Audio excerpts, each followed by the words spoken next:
देवा देव श्री आदिनाथ भगवान की जय। चिंतामणि पार्श्वनाथ भगवान की जय। भगवान महावीर स्वामी की जय। आचार्य श्री आदि सागर महावीर के थे विमल सागर आचार्य गुरु सन्मति सागर जी गुरु महाराज की जय। जिनवाणी माता की जय। महाराज की जय। बंधुओं, आज सुद पंचमी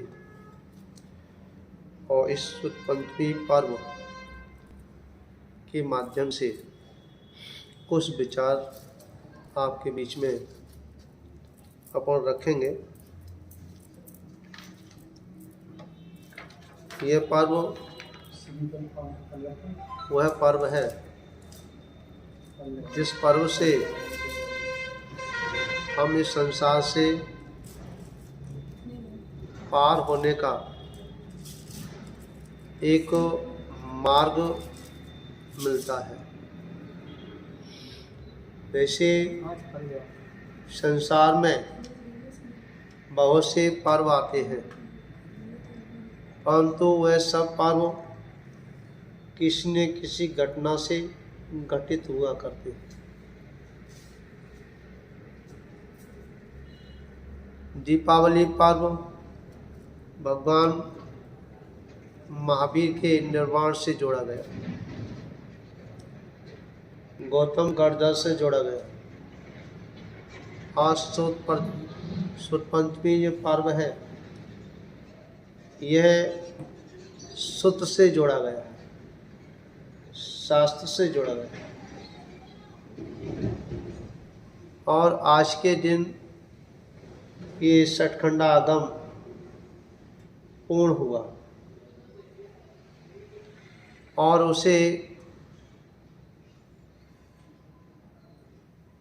लोगों ने, साधकों ने इस परंपरा को आगे बढ़ाया।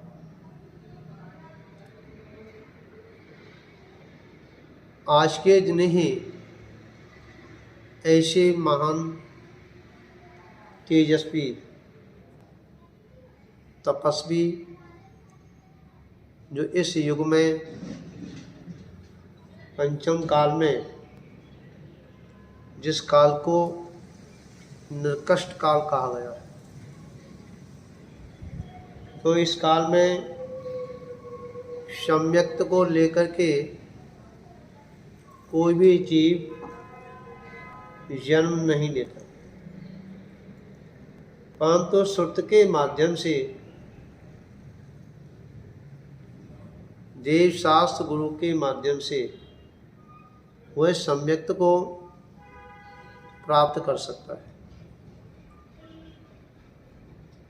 तो ऐसे निकृष्ट काल में ऐसे महान आत्मा जिन्होंने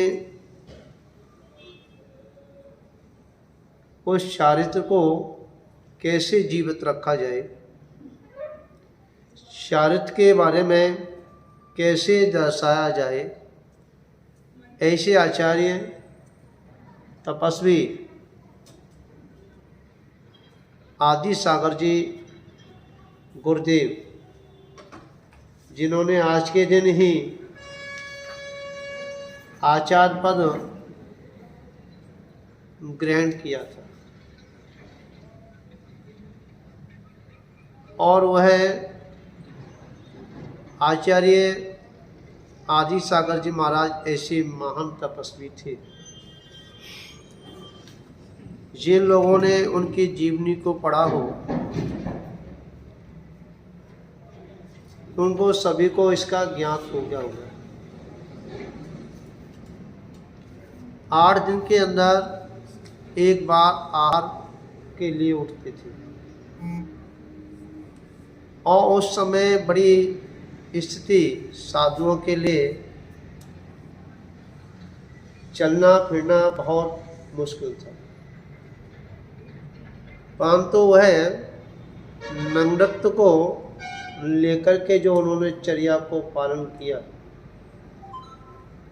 और वही चर्या आज हम पूरे भारत में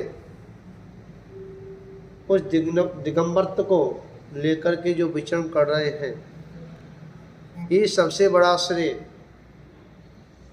वो तपस्या का अगर कुछ प्रतिबिंबित जो दिख रहे हैं, ये सब आचार्य आदि सागर को ही श्रेय जाता है।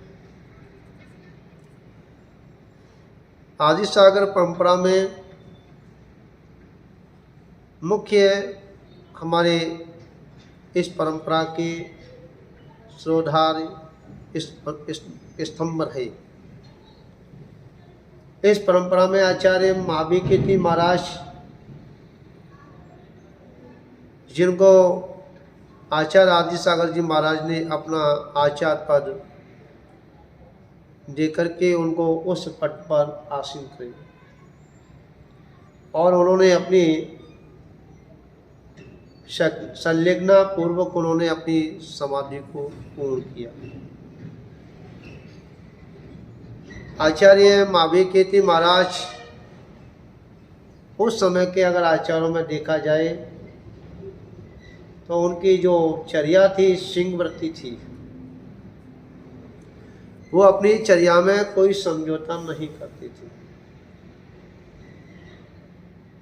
और उसी परंपरा में आचार्य विमल सागर जी महाराज, जो कि जिनको भोले बाबा के नाम से लोग जानते हैं, आज भी आचार्य विमल सागर जी महाराज, जिनके नाम से ही लोगों के सारे कार्य बन जाते हैं, जब उस समाधि स्थल पर अपनी भावनाओं को लेके जाते हैं तो उनके सभी के कार्य वहाँ बनते हैं। बनते उन्हीं क्यों हैं जिनके भावनाएं विमल सागर से जुड़ी हुई है। समझ में आया? इसी परंपरा में आचार्य, जिनको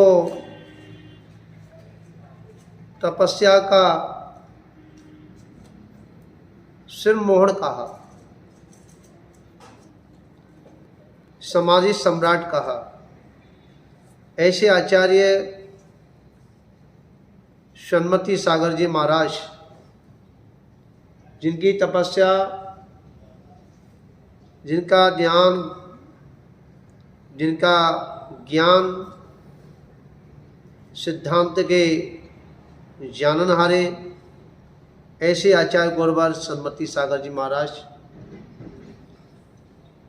इस आचार्य आदि सागर परंपरा में जितने भी आचार्य हुए और आज वर्तमान में भी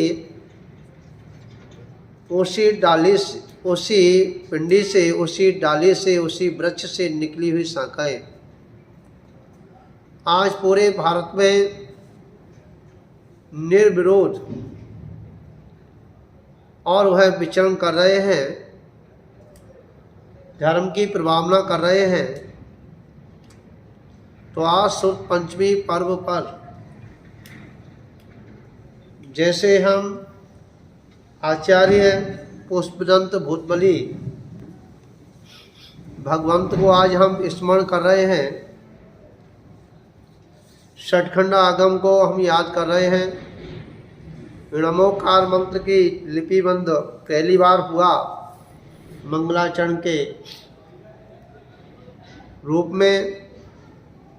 आज उसी में सोने में सुहागा जो चमक आई आचार्य आदि सागर जी महाराज ने, उस चमक को